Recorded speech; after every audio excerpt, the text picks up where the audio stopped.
Coming to an end in U.S. politics, and another will soon begin. On Thursday, House Speaker Nancy Pelosi announced that she is stepping down after 10 terms in Democratic leadership. She leaves behind a legacy of legislation that changed countless American lives and being a trailblazer for all women. Speaker Pelosi was also a prime target of right-wing lawmakers and right-wing outlets, and a certain ex-president who egged them all on. But she had no problem standing up to bullies, including Donald Trump. She went toe-to-toe with him many, many times. I could go on about Speaker Pelosi, but I'd rather talk to someone who knows her very well. I'm happy to be joined right now by former Democratic Senator Barbara Boxer of California. Senator Boxer, thank you so much for being here. You know, Speaker Pelosi has quite the list of accomplishments. Like, we could go down the list from her time in Democratic leadership. I'm talking about health care, 2 major economic bailouts, a bipartisan infrastructure deal, a landmark climate bill. That's just to name a few. You were right there with her for a number of these fights. How was she able to get so much done and keep a very interesting caucus together? Interesting is a great word. Some might say difficult. And as you know, the Democratic Party goes from left to center and a little bit right of center and a little bit left of left. So it does take an amazing skill. So this is what I think. I think it's important for folks to know that I got elected to the House in 1982, took my seat in 1983, and then Nancy Pelosi joined me there in 1987, and we represented the same area. I represented part of San Francisco and suburbs to the north, and she represented the remainder of San Francisco. And AIDS was raging, so you can imagine how we bonded over that. But I think her skills, it came from a long time ago in her family, where you probably know she had a lot of brothers. Her dad was in politics, and she learned by watching, how to get things done, how to go from behind the scenes to in front of the scenes. And then she became the head of the California Democratic Party. And I came up through the environmental movement, the peace movement. She came up through the California Democratic Party. So we didn't know each other that well. But imagine having all these folks that we represented just getting ill from AIDS. So we became very close. I have a picture to show you. I know this wasn't rehearsed. Yes. So can you see this? Yes, I can. All right, so that's Nancy Pelosi and me dressed as the Andrews sisters. We did that for a charity. We were very, very close.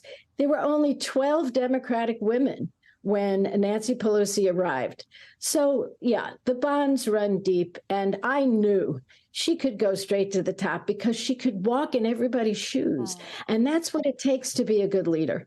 That is, is the hallmark of great leadership. I had the opportunity to see you earlier this week in L.A., and it struck me that and Speaker Pelosi talked about this, when she came to Congress, there were only 12 Democrats who were women. You were right there in there. Now there are 90. When you both joined Congress, I would argue that there wasn't a clear pipeline to Democratic leadership, right?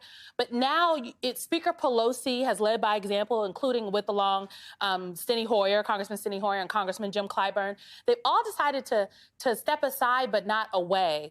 And there are many people out there talking about that this is paving the way for this next generation of leadership. I'm wondering your thoughts on this. Because oftentimes in the Democratic Party, we've had spirited conversations about the lack of a pipeline to leadership.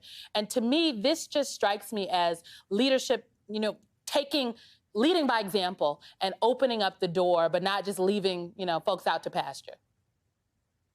You're so right. And I want to say, a lot of people ask, what's the difference when women are in charge and men are in charge? Not all women are good. I need not go through the list of those we don't think particularly good.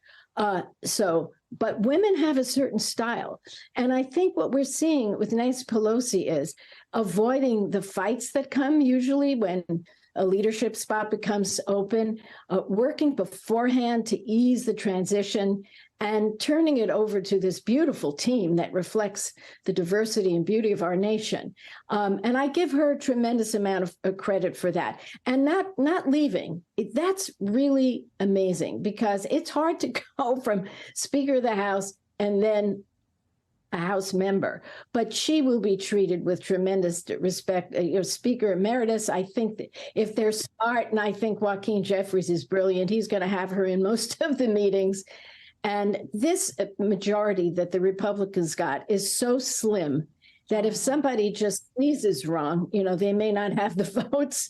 So you need somebody in there who knows how to go about and win, I know all too well. Former California Senator Barbara Boxer, thank you so much for your time, for being here. Appreciate you. Thank you so much, Simone. All right. Senator Boxer talked about that this January, we're going to see a transformation taking place among the Democratic members of the House. 36 brand new members will join the ranks, including the first Gen Z member, the first gay immigrant member, the first Black woman member representing Pennsylvania. Can you believe that's still a first? And the first woman member from Vermont. Can you believe this? We are also set to see a shakeup in House leadership in the wake of decisions, as we just discussed, by Speaker Pelosi and Majority Leader Hoyer to let a new generation of leaders take over. So how will all of this affect Democrats' agenda and the future of the nation as a whole? I can't think of anybody better to talk to than Democratic Congresswoman Debbie Dingell of Michigan joining me now. Welcome to you, Congresswoman. I want to begin with the leadership change. Speaker Pelosi has endorsed Democratic Caucus Chair Congressman Hakeem Jeffries for Minority Leader, for Assistant Speaker Congresswoman Katherine Clark for Minority Whip and Democratic Caucus Vice Chair, Pete Aguilar for Democratic Caucus Chair. You yourself, though, have joined a growing field of candidates for Vice Chair of the caucus. So can you just share what is the case that you're going to make to your colleagues as to why you should fill that position and not one of your opponents? Well, thanks, Simone. It's good to be with you this afternoon. Yeah, it's easy for me to make my case for three reasons. One, I think majorities are won and lost in the middle part of America. As you know, I was somebody in 216 because I was in union halls, I was in senior centers, I was in many different places every single weekend. I knew that Donald Trump was gaining support. I knew he understood the anxiety of union workers. And while I don't think that he really intended to do something about it, he did understand their anxieties, and Democrats did a terrible job talking about trade. And that's one of the reasons that he won.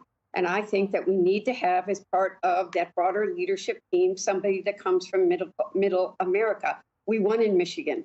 I'm very proud of the fact that we won. I had many of those state legislative seats that brought us the majority within my district. And I know what it's like to be somebody that, I'm a car girl. I work for the auto industry, but I'm actually the person that brought the environmentalists and the unions together to strike a deal that got announced at the White House a year ago on electric vehicles. So, Congresswoman, I did have someone in the House tell me that the race, this particular race, is going to be the race to watch in the House because it will, in fact, be very competitive. And a little birdie also told me that you do have a competitive claim to stake. So we will be watching this. I want to get you to weigh in on, we're coming up on the final weeks of it. What is a Democratic majority in the House? What are some of the party's priorities for this lame duck session? I have to imagine you all have had conversations, especially over the last week.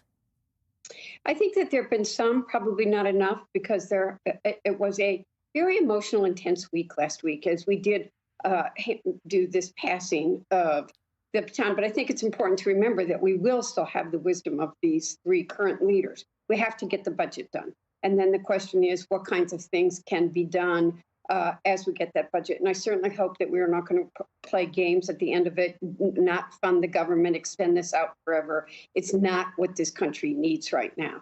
I think go ahead.